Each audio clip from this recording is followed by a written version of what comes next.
Aujourd'hui, dans Petit meurtre entre riches, une famille bénie des dieux. Il était déterminé à devenir une star à Nashville. Est frappée par la tragédie. C'est resté un mystère insoluble pendant très longtemps. Et ensuite, Il ressentait une attirance véritablement magnétique. On aurait dit que rien ne pouvait les séparer. l'histoire d'amour de toute une vie est une révélation sur un lit de mort. Je n'arrêtais pas de lui demander qui vous a tiré dessus, Danny. Qui vous a tiré dessus? Je m'appelle Christopher Mason. L'amour est une chose merveilleuse. Plus encore si elle est accompagnée de caviar, de vacances dans les Caraïbes et de bijoux de 24 carats. Mais même les plus fortunés peuvent finir par découvrir que l'amour est un luxe qu'on ne peut s'offrir quand un couple est en faillite.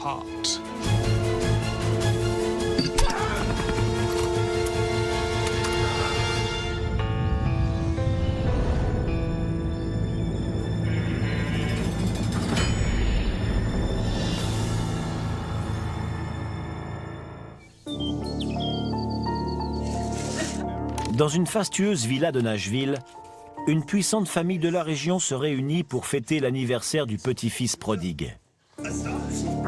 Mais une absence gâche la fête.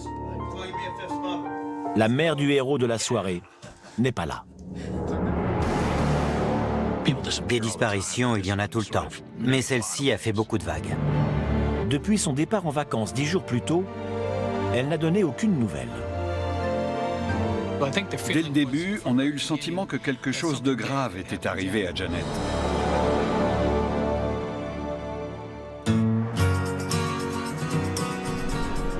En 1996, Nashville est une ville qui a le vent en poupe. La capitale de la country danse au son des caisses enregistreuses du monde des affaires. C'est l'endroit parfait pour un avocat ambitieux, Perry March, et sa femme Janet. Perry était une étoile montante dans le monde des avocats. Il avait rencontré un certain succès dans plusieurs affaires et il voulait vraiment devenir une star à Nashville. Et il vit justement au milieu des stars, à Forest Hills, le quartier des célébrités de la country. En se faisant construire une résidence de plus de 450 mètres carrés, les March ne font pas mystère de leur fortune. Ils se sont fait construire une maison de rêve que Janet a elle-même décorée. Mais les talents artistiques de Janet ne se limitent pas à sa maison. C'est une artiste et illustratrice reconnue.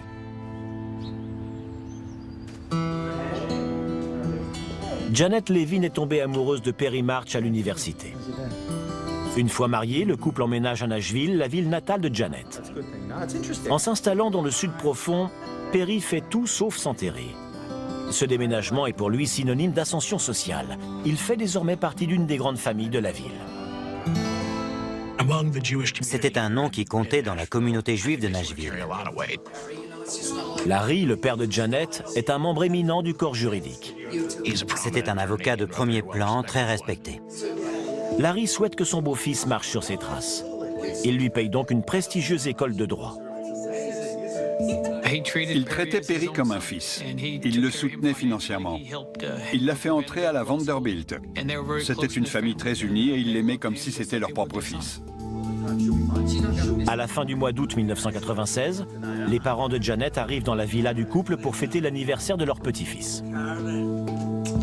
Le père de Perry, Arthur, les y a rejoints depuis le Mexique. Janet, elle, n'est pas revenue de son voyage. Après s'être envolée pour la Californie 10 jours plus tôt, elle devait rentrer bien avant la fête. Elle avait tout organisé, envoyé les invitations, etc. Alors son absence était forcément très inquiétante. Janet n'est pas du genre à rater l'anniversaire de l'un de ses deux enfants. Ils se sont dit qu'elle traversait peut-être une crise personnelle, parce que ça ne lui ressemblait pas d'abandonner comme ça ses enfants auxquels elle tenait tant. 2 semaines exactement après l'avoir vu pour la dernière fois, ses parents et ceux de Perry signalent sa disparition à la police. Les inspecteurs demandent à Perry ce qui s'est passé le jour où sa femme est partie. J'ai besoin d'air. Du calme, du calme. Ça ne marche plus entre nous. Il admet que leur couple traversait un moment difficile. J'ai des projets, d'accord? Tu vas où? Il a expliqué qu'il s'était disputé le 15 août et qu'elle en avait assez de lui. Janet décide de faire un break. Avec son habituel souci du détail, elle laisse une liste de tâches ménagères à son mari intitulée « Les 12 jours de vacances de Janet ». En fait, j'aimerais que tu la signes. Les courses et les factures, ce n'était pas trop son truc. Alors elle lui a laissé une liste de corvées avant de lui annoncer qu'elle partait en vacances. Elle a tapé la liste et lui a dit « à plus ». Je m'en vais. Elle est partie sans explication. Il ne comprenait pas ce qui lui arrivait. Janet March a-t-elle tout simplement quitté son mari? A-t-elle écrit cette lettre pour lui donner un avant-goût de la vie sans elle? Cela n'explique pas pourquoi elle n'a donné aucune nouvelle. Elle était très proche de sa mère, à qui elle parlait tous les jours. Au bout d'une semaine, l'enquête connaît son premier rebondissement. La voiture de Janet est retrouvée abandonnée près d'une résidence à seulement quelques kilomètres de son domicile. On y a retrouvé une paire de sandales ainsi que son porte-monnaie, ce qui pouvait signifier qu'elle avait été extirpée de la voiture ou enlevée. Surtout que son sac à main était là aussi. Son sac à main, mais aussi son passeport et sa valise. Pourquoi Janet se serait-elle garée près de cette résidence? Y a-t-elle retrouvé quelqu'un? Les enquêteurs font du porte-à-porte sans réussir à établir le moindre lien avec Janet March. On ne lui connaissait aucune relation là-bas. On n'a pu établir aucun lien. Elle n'avait aucune raison de se trouver là. Janet a-t-elle été enlevée et sa voiture abandonnée? Ou pire encore? Cette disparition ressemble de plus en plus à une affaire de meurtre. Il y avait de grandes chances qu'elle ait été assassinée ou alors kidnappée et retenue en otage pour une raison indéterminée.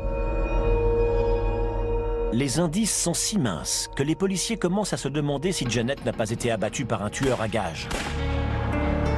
En tant qu'avocat, Perry s'est souvent retrouvé confronté à la pègre de Nashville.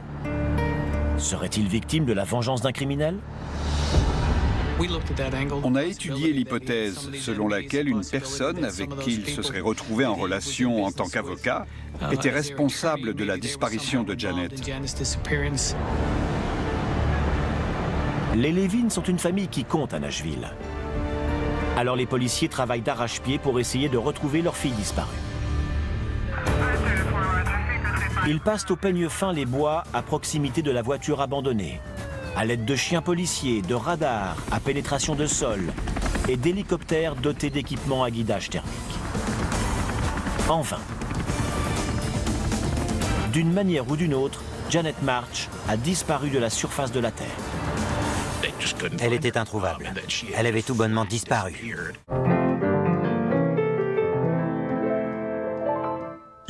Normalement, la seule chose susceptible d'interrompre la frénésie de la capitale de la country, c'est le grand Ole-Opry du samedi soir. Mais en cet été 1996, après la disparition de la fille d'une des plus puissantes familles de la ville, Nashville est agitée des rumeurs les plus folles. La plantureuse jeune fille de bonne famille a-t-elle été kidnappée? Assassinée? À moins que la belle ne se soit tout simplement fait la belle. Les mois passent et les enquêteurs écartent peu à peu la thèse d'un contrat lancé par la pègre. Mais ils suivent des centaines d'autres pistes. Vous recevez un tas d'informations et suivez un tas de pistes. Il y aurait un corps à tel endroit, elle aurait été aperçue à tel autre. Des gens appelaient même pour dire qu'elle avait été aperçue bien vivante dans tel ou tel état. L'histoire de la jeune maman disparue passionne le pays. Il y a eu une énorme couverture médiatique. Une femme comme Janet avait-elle pu s'enfuir en abandonnant ses deux enfants?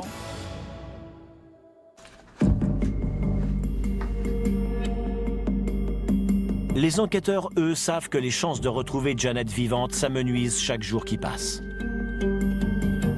Il semblait peu probable qu'elle ait décidé de disparaître sans la moindre aide financière de qui que ce soit.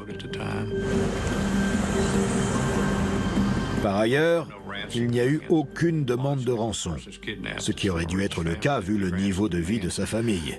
Mais non, il n'y a eu aucune demande.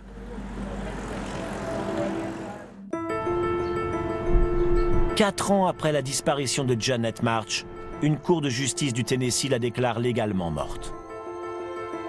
Le mystère va rester entier pendant encore 2 ans. Jusqu'à ce que Pat Postiglione, de l'unité des affaires classées de Nashville, récupère le dossier. La devise de l'unité des affaires classées, c'est « ne jamais renoncer ». Et c'est ce qu'on a fait. Alors qu'il réexamine les pièces à conviction, le sergent Postiglione et son équipe découvrent plusieurs questions laissées sans réponse. Je t'ai fait une liste de corvées. À commencer par la note laissée par Janet le jour de son départ. Pour ses parents, Larry et Caroline Levin, cette liste est bizarre. En général, Janet ne mettait pas de majuscules au début de ses phrases. C'était pourtant le cas sur cette note. Selon ses amis et ses proches, le style ne lui ressemblait pas. Mais alors, qui a rédigé cette liste et quand? Les enquêteurs ne le sauront jamais. Quand ils ont perquisitionné la maison après la disparition de Janet, ils ont découvert que son ordinateur avait été saboté. Le disque dur de l'ordinateur, qui avait servi à écrire la note, avait disparu. Dans la voiture de Janet, quelque chose d'étonnant avait également disparu. Il y avait son passeport et son sac à main. Mais ni brosse à dents, ni déodorant ou sous-vêtements, alors qu'elle était censée partir en voyage. Selon sa mère Caroline, c'est une valise qu'un homme aurait pu faire. Perry serait susceptible de fournir des explications, mais il n'est plus là. Le mari endeuillé est au Mexique avec ses 2 enfants. Il avait quitté le pays et était injoignable. Impossible de lui poser la moindre question concernant Janet. Perry ne répond pas aux questions des policiers. Mais d'autres proches de la famille le font à sa place. Ils expliquent que le couple était en pleine crise. Je ne comprends pas ce que tu fais. On s'était mis d'accord pour que tu me laisses du temps pour moi. Quand vas-tu réaliser que c'est une perte de temps? Visiblement, leur relation a tout de suite été orageuse. Ça va? Non, À l'été 1996, je passe mon temps à t'attendre. la fracture est si profonde qu'elle semble impossible à réparer. Janet est décidée à divorcer. J'ai d'autres projets, d'accord? Quel projet? Tu vas où? Elle devait rencontrer l'avocat du divorce le jour suivant, le 16 août 1996. Le lendemain de sa disparition. Soudain, des renseignements pris auprès des anciens employés de Perry mettent au jour un secret longtemps enfoui. En 1991, le brillant procureur a été renvoyé d'un cabinet d'avocats pour des messages à caractère sexuel adressés à une jeune stagiaire. Cette jeune stagiaire, attirante, travaillait près de lui. Elle a commencé à recevoir des lettres anonymes très crues, dans lesquelles l'auteur expliquait ce qu'il avait envie de lui faire.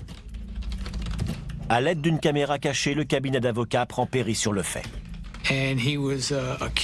On l'a accusé d'avoir envoyé ces lettres à caractère sexuel à une stagiaire. Comme il avait été pris sur le fait, il a négocié une compensation financière, sans doute d'environ $30 000. Perry s'excuse et accepte de payer $30 000 d'indemnité fractionnée. Mais ses remords ne l'empêchent pas de fréquenter les lieux de plaisir de Nashville. Un comportement qui passe difficilement inaperçu dans un des États les plus puritains d'Amérique. Les gens ne se privaient pas d'alimenter les rumeurs sur son passé et sur ses dérapages.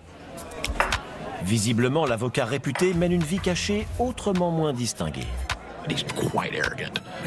Il était arrogant à l'extrême. Il était tout le temps persuadé d'être la personne la plus intelligente de la pièce.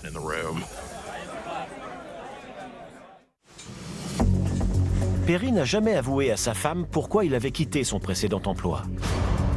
Mais les enquêteurs sont persuadés qu'elle a fini par découvrir le poteau rose. Je n'arrive pas à croire que tu m'aies caché ça tout ce temps. Mais c'est faux! Je savais qu'il y avait quelque chose. Le 15 août 1996, elle demande des explications à son mari. Je crois qu'elle lui a demandé de s'expliquer le 15, alors qu'elle devait voir son avocat le 16. La dispute a-t-elle été plus violente que ne l'affirme Perry? Ceci n'explique toujours pas pourquoi la voiture de Janet a été retrouvée à quelques kilomètres de chez elle. Jusqu'à ce qu'un témoin se manifeste. Il explique qu'il a vu un homme près de la voiture le soir de la disparition de Janet. Un homme poussant un vélo dans le parking de la résidence. Perry March était un fanatique de cyclisme. Il avait un VTT, et justement, le témoin affirme avoir vu un VTT. À partir d'une coupure de presse, le témoin identifie l'homme comme étant Perry March. Ce témoignage a considérablement fait avancer l'affaire. En décembre 2004, Perry March est inculpé de meurtre. Mais en l'absence de corps et de preuves matérielles, les enquêteurs ne peuvent que compter sur leur intuition. L'affaire ne reposait que sur des preuves circonstancielles. Elle a disparu depuis des jours, Perry. 10 jours? Non seulement Perry est soupçonné de meurtre par la police, mais en plus, sa belle famille a mené sa propre enquête. Elle accuse Perry d'avoir détourné plus de 20 000 $ d'honoraires à l'époque où il travaillait pour le prestigieux cabinet d'avocats de Larry Levin. Concrètement, il détournait des honoraires qui auraient dû revenir au cabinet Levin. Pour commencer, il faut le faire sortir du Mexique. La procédure prendra 8 mois. Mais Perry est finalement extradé vers les États-Unis pour une autre affaire. Il y avait un problème avec son visa. Et le FBI s'est débrouillé pour engager des gens qui, en gros, l'ont enlevé en pleine rue.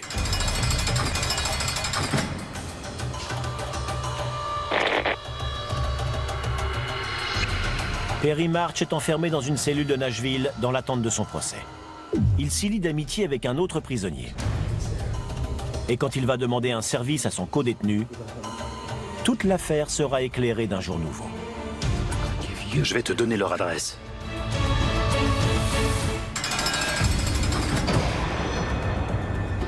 Derrière les murs d'une prison de Nashville, 2 détenus ont conçu un plan. Perry, un avocat bien sous tout rapport, vient d'être arrêté pour le meurtre de sa femme Janet. Alors qu'il attend son procès derrière les barreaux, il demande une faveur à son codétenu. Je vais te donner leur adresse.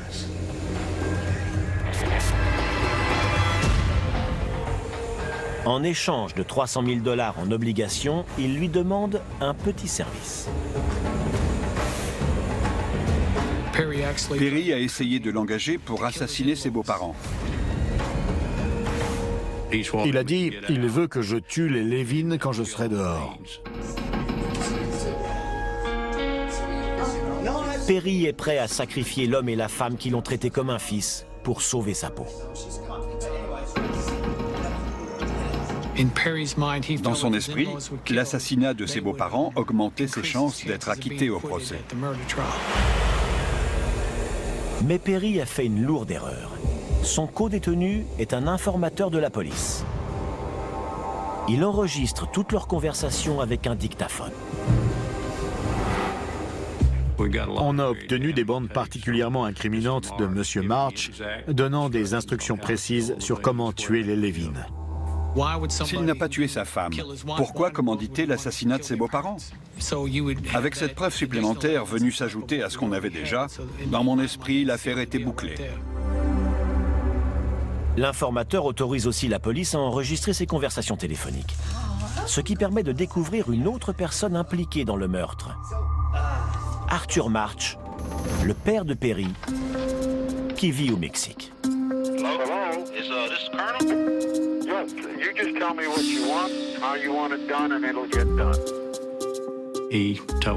Il lui a expliqué comment dégoter un pistolet et aussi qu'il l'accueillerait chez lui dès qu'il aurait tué les beaux-parents et qu'il aurait la belle vie au Mexique. Mais les March ont trouvé plus malin qu'eux. L'informateur appelle Arthur pour lui dire qu'il a tué les Levin et qu'il arrive au Mexique. Sauf qu'il n'est pas dans l'avion.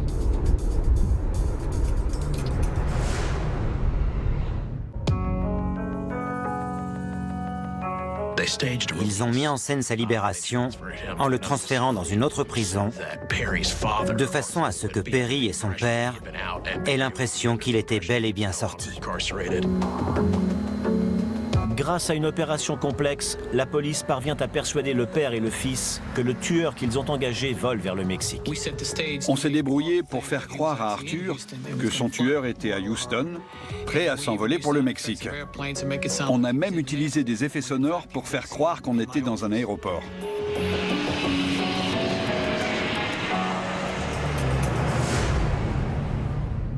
Arthur s'est pointé à l'aéroport pour le récupérer, sauf que c'est lui qui s'est fait cueillir par le FBI. Le colonel à la retraite sait que pour lui, la partie est finie. En échange d'une réduction de peine, Arthur March accepte de témoigner contre son fils. En août 2006, presque 10 ans après la disparition de Janet, Perry est jugé pour le meurtre de sa femme. Les gens ont regardé le procès dans tout le pays sur Internet et en direct à la télévision. Dans un témoignage filmé, le père de Perry révèle ce qui s'est réellement passé le 15 août 1996. Tu m'as caché ça pendant des années. Je savais que tu n'avais pas quitté ce boulot sans raison. Je le savais. Tu ne m'as rien dit. Tu n'es qu'un menteur. Janet ne pardonne pas à Perry cette affaire de harcèlement sexuel, pas plus que l'échec de leur mariage. Tu es pitoyable. C'est toi qui es pitoyable. Tu fais honte à toute la famille. Selon Arthur, Perry lui aurait parlé d'une dispute entre Janet et lui. Regarde-moi quand je te parle. Regarde-moi quand je te parle. Tu es incapable de me regarder dans les yeux, n'est-ce pas? Il a ramassé une clé à molette Tu n'es qu'une bête. Je n'arrive pas à croire que tu aies fait une chose pareille. et l'a tué.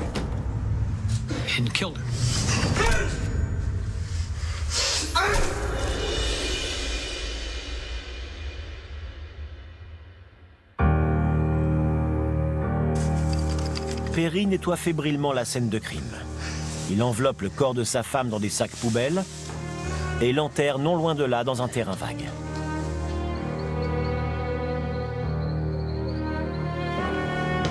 Ensuite, il s'attelle à mettre en place son alibi, préparant rapidement la valise de sa femme. Il tape même la supposée liste de corvées qu'elle lui aurait laissée. Il abandonne sa voiture, près de la résidence, de manière à faire croire à un enlèvement. Puis, il rentre chez lui à vélo. Il s'est dit que le meilleur moyen de s'en tirer était de mettre sur pied cette histoire compliquée. Quelques jours plus tard, Perry appelle son père au Mexique. Il a un problème. Des travaux vont être bientôt entrepris sur le terrain vague où il a enterré le corps de sa femme. Il craint que le corps de Janet ne soit retrouvé. Il demande donc à son père de l'aider à déplacer le corps. Et Arthur accepte. Arthur a trouvé le corps sur la base des indications de son fils. Il l'a déterré, l'a mis dans son coffre et a roulé jusqu'au Kentucky. À 100 km de là, Arthur enterre à nouveau le corps sous un amas de broussailles. Arthur nous a tout raconté. Il nous a même conduits dans le Kentucky pour essayer de se rappeler du mieux qu'il pouvait l'endroit où il avait enterré le corps de Janet. Mais 10 ans ont passé, Arthur a du mal à se souvenir de l'endroit précis. La police ne retrouvera jamais Janet March. J'ai passé pas mal de temps dans le Kentucky avec Arthur et les enquêteurs à essayer de retrouver l'endroit où il s'était débarrassé du corps de Janet. Mais il n'y est jamais parvenu parce qu'il avait fait ça de nuit. On pense que des gens ont dû brûler le tas de broussailles sans se rendre compte qu'il y avait un corps dessous. Ne pas retrouver le corps d'une victime, c'est dur. Nous allons continuer à chercher. Mais pour l'instant, nous n'avons rien trouvé. Pendant 10 ans, Perry March a cru qu'il s'en était tiré. Mais au bout du compte, c'est son propre père qui l'a trahi. Le témoignage vidéo d'Arthur n'a peut-être pas sonné le glas pour Perry, mais ça ne l'a pas aidé, c'est sûr. Ça a représenté une victoire majeure pour l'accusation. Le 6 septembre 2006, Perry March est reconnu coupable de meurtre. Il est condamné à 56 ans de prison. Il est également reconnu coupable de tentative d'assassinat sur les parents de Janet. Il n'a jamais montré aucune émotion, ce qui n'était pas très étonnant. Je ne l'ai jamais vu exprimer la moindre émotion. Même pour le bien de ses enfants, Perry n'a jamais admis avoir assassiné Janet. Leur mère n'est plus là et ils n'ont jamais pu lui dire adieu. Son corps n'a jamais été découvert. Perry ne leur a jamais dit la vérité et il ne le fera jamais. Ils ont été complètement abandonnés. Lui n'est plus qu'un simple numéro dans le système pénitentiaire du Tennessee, au sein duquel il restera pendant 56 ans. S'il n'avait pas ourdi un plan pour assassiner ses beaux-parents, Perry March serait peut-être toujours au Mexique en train de siroter des margaritas. Mais on a le cœur sec quand son couple est en faillite. Les poètes ont comparé le mariage à un jardin. Il nécessite des soins constants sous peine d'être envahi de mauvaises herbes, sur lesquelles peuvent pousser des fleurs vénéneuses.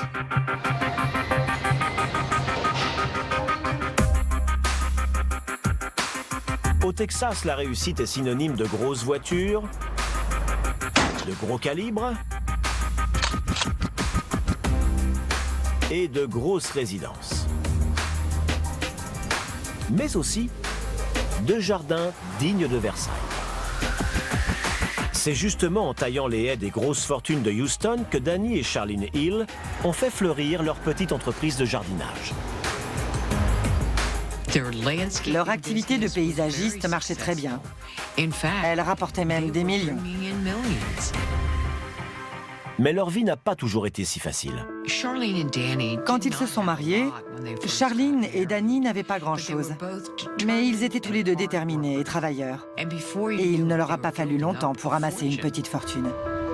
Au début des années 2000, les Hill ont quitté leur modeste logement pour une villa des beaux quartiers de Pecan Grove.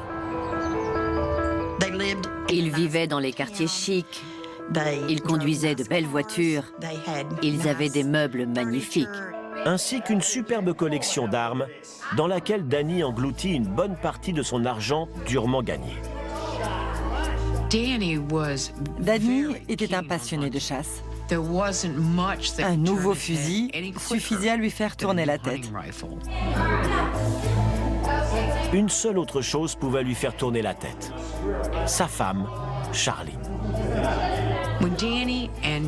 Quand ils se sont rencontrés, ils ont ressenti une attirance véritablement magnétique.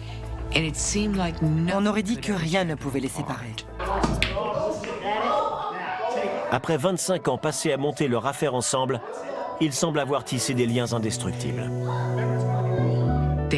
Ils travaillaient très dur.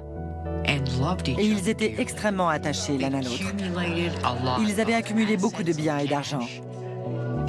Elle avait 3 magnifiques enfants, une superbe maison. Que demander de plus? Une seule chose. En 2006, après leur 25e anniversaire de mariage, Charlene et Danny décident de se retirer dans un ranch perdu des collines du Texas.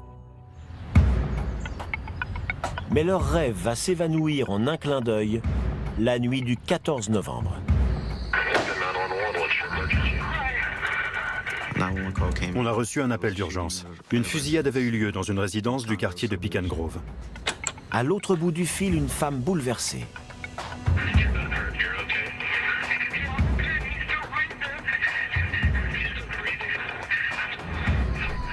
L'adjoint du shérif du comté de Fort Bend, José Trevino, fonce vers la résidence. J'étais le deuxième à arriver sur les lieux. Trevino se rue à l'étage dans la chambre principale, où il découvre Danny Hill étendu dans une mare de sang. Son état était grave. Sa chemise était tachée de sang. J'ai noté qu'il était touché à l'estomac. On lui a tiré dessus à 3 reprises. Les secours luttent pour le maintenir en vie alors qu'il est toujours conscient. Trevino n'a que peu de temps pour agir. Je lui ai demandé plusieurs fois « Qui vous a tiré dessus, Danny ?» « Danny, qui vous a tiré dessus ?» Sous le masque à oxygène, l'homme a du mal à parler. « Enlevez ce masque. Danny, qui vous a tiré dessus ? Qui vous a tiré dessus ? Danny, dites-moi qui. Qui a fait ça? Qui vous a tiré dessus?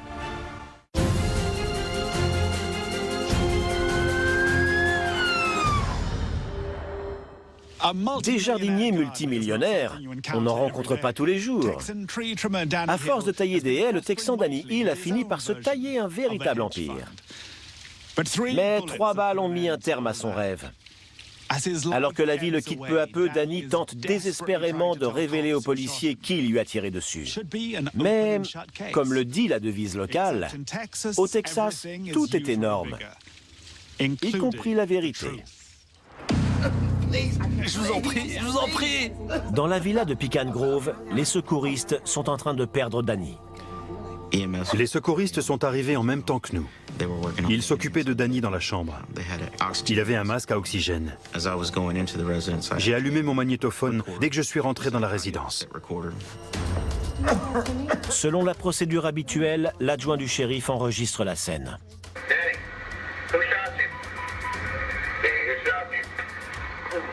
Danny Hill a nommé la personne qui lui avait tiré dessus cette nuit-là dans cette chambre. C'était sur les bandes. Qui vous a tiré dessus? Qui?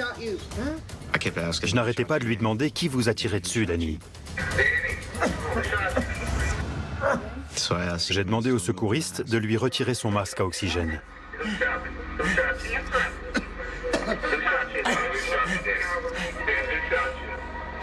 Danny répond dans un murmure. Ma femme. Je lui ai redemandé « Votre femme vous a tiré dessus ?» et il a fait oui de la tête. Danny, c'est votre femme qui vous a tiré dessus?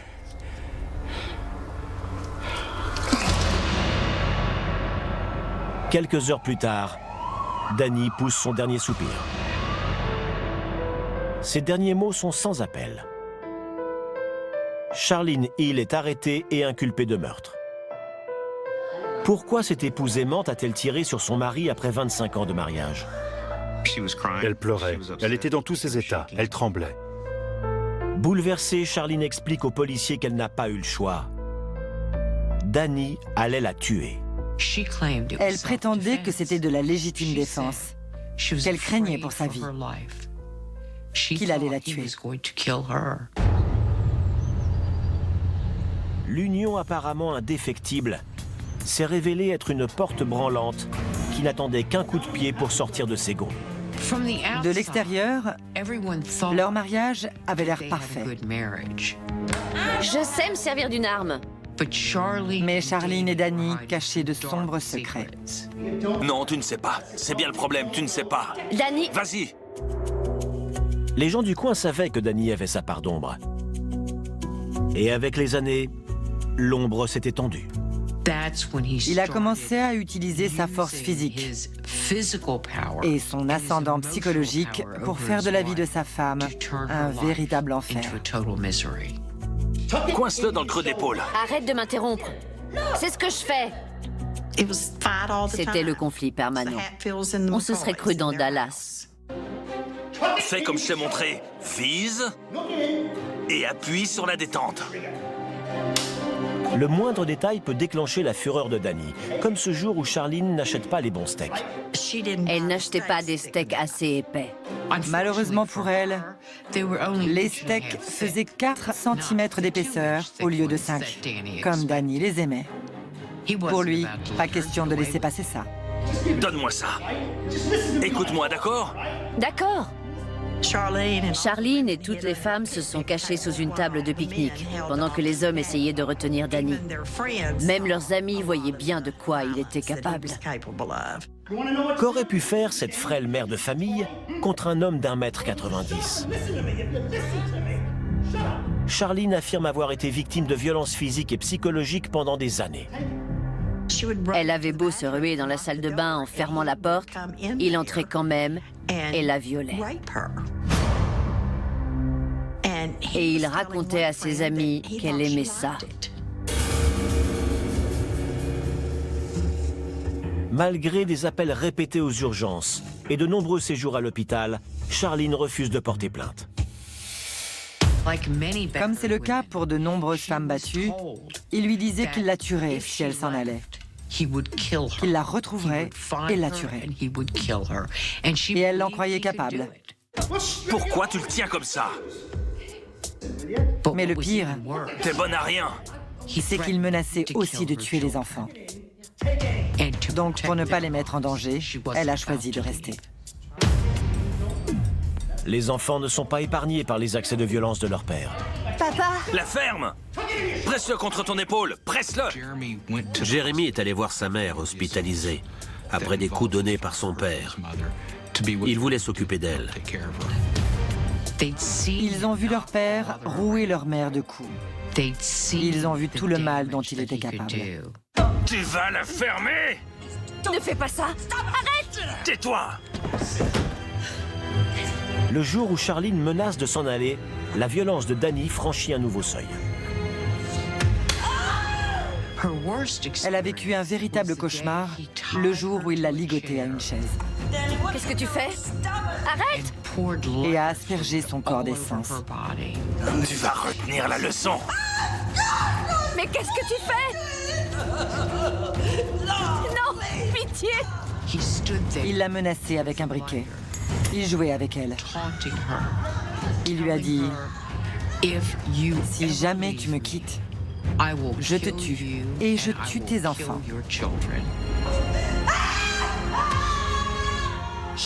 Il l'a laissée ligoter à cette chaise toute la nuit.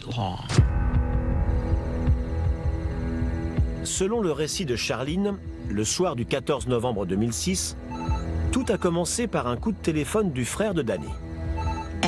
Le frère a appelé Charline pour la prévenir que Danny allait rentrer à la maison et qu'il était furieux. Au revoir. Charline lui a dit « Ne t'inquiète pas, j'ai l'habitude. Je vais lui préparer son plat préféré, ça va le calmer. » Alors elle lui a fait des boulettes au poulet. Je vais le tuer! Je jure, c'est mon entrepôt! Mais quand Danny est rentré, impossible de le calmer. Il était hors de lui. Ils ont commencé à se disputer un peu partout à travers la maison, jusqu'à la chambre. Je t'ai préparé quelque chose. Tu pourrais... La ferme! Danny bout de colère. J'en ai plus qu'assez de vous tous! Charline sait de quoi il est capable dans ces moments-là. J'en ai jusque-là! C'est pas ma faute! Je te jure que je vais te tuer! Calme-toi. Ne me provoque pas! Elle a fait la seule chose qui lui est venue à l'esprit. Elle a sorti son pistolet et l'a posé sur le lit. Elle lui a dit « Ne me touche pas. Ne m'oblige pas à m'en servir. » Ne m'oblige pas à m'en servir. Tu vas me tirer dessus? Vraiment? Oui. Elle est persuadée que même désarmé, Danny est dangereux. Calme-toi. Danny, calme-toi. Selon le récit de Charline, il s'est avancé vers elle. Il était persuadé d'être le plus fort. Il était sûr d'avoir le dessus. Que jamais Charline ne tirerait la première. Danny, arrête!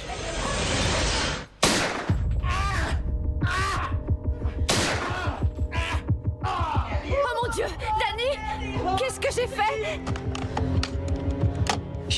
Charlène a appelé les urgences et expliqué qu'elle avait tiré sur son mari.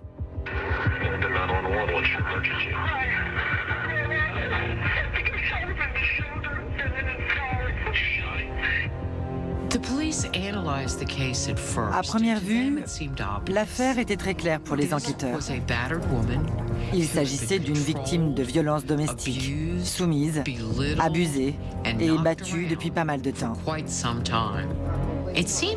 Pour eux, ça ne faisait pas l'ombre d'un doute. C'était de la légitime défense.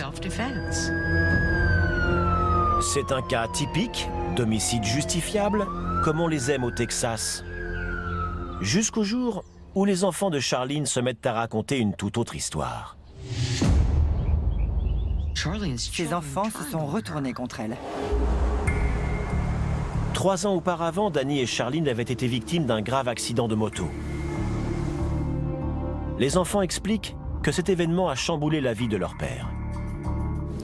Au cours de cet accident, Danny a souffert d'un traumatisme crânien qui a transformé sa personnalité.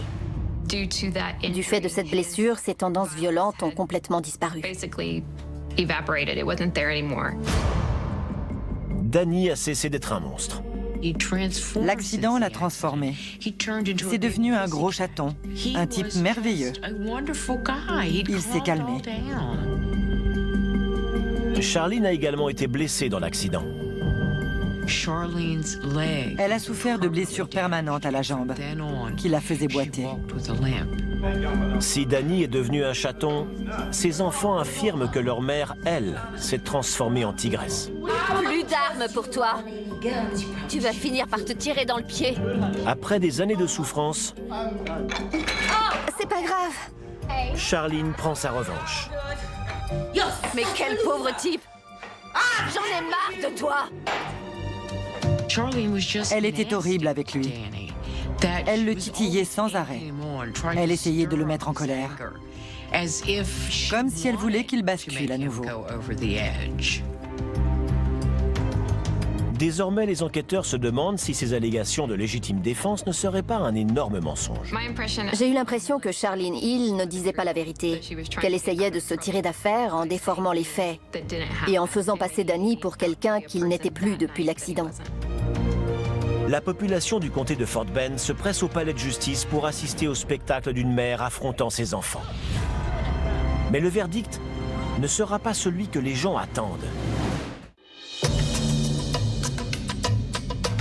À l'automne 2009, 3 ans après les faits, Charlene Hill est jugée pour le meurtre de son mari multimillionnaire. Elle plaide la légitime défense. Mais 2 de ses enfants vont témoigner en sa défaveur devant la cour. Ils se sont levés pour témoigner devant le tribunal et ils l'ont pointé du doigt. Ils affirment que cette nuit-là, c'était Charlene l'agresseur. Plus d'armes pour toi. Tu vas finir par te tirer dans le pied. Ça a dû être dévastateur pour Charlene, de voir ses enfants se lever devant tout le monde pour affirmer qu'elle était une personne horrible, qui avait volontairement tué son mari. Les assistants du procureur général, Chad Bridges et Jill Stotts, ont monté leur dossier contre Charlene Hill.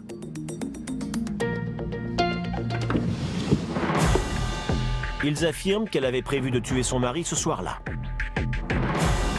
Pour commencer, elle venait d'acquérir l'arme du crime. Charlene a acheté le pistolet 1 mois avant le meurtre.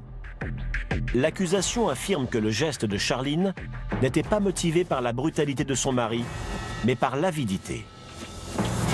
Au moment d'acheter l'arme, Charlene a viré d'importantes sommes d'argent sur son compte. Elle a transféré $1 million d'un compte joint à son compte personnel. Mais au final, comme l'explique l'accusation, ce sont les balles qui trancheront. Les analyses médico-légales remettent en cause la version de Charlene. Elle affirme que Danny s'approchait d'elle quand elle a ouvert le feu. Les analyses ont montré que c'était impossible. Elles indiquent qu'il n'était pas en train d'avancer vers elle, mais de s'éloigner.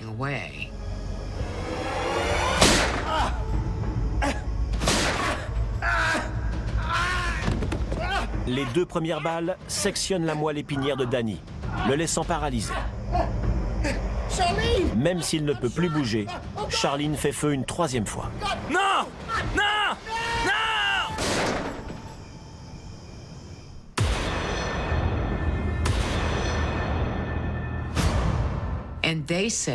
Selon les analyses, la trajectoire des balles dans le corps indique qu'il était à terre et que Charlene a fait feu alors qu'elle se trouvait au-dessus de lui. Il y avait de multiples points d'entrée et de sortie dans le corps de Danny Hill. 3 balles l'ont transpercé, mais c'est la dernière qui l'a tué.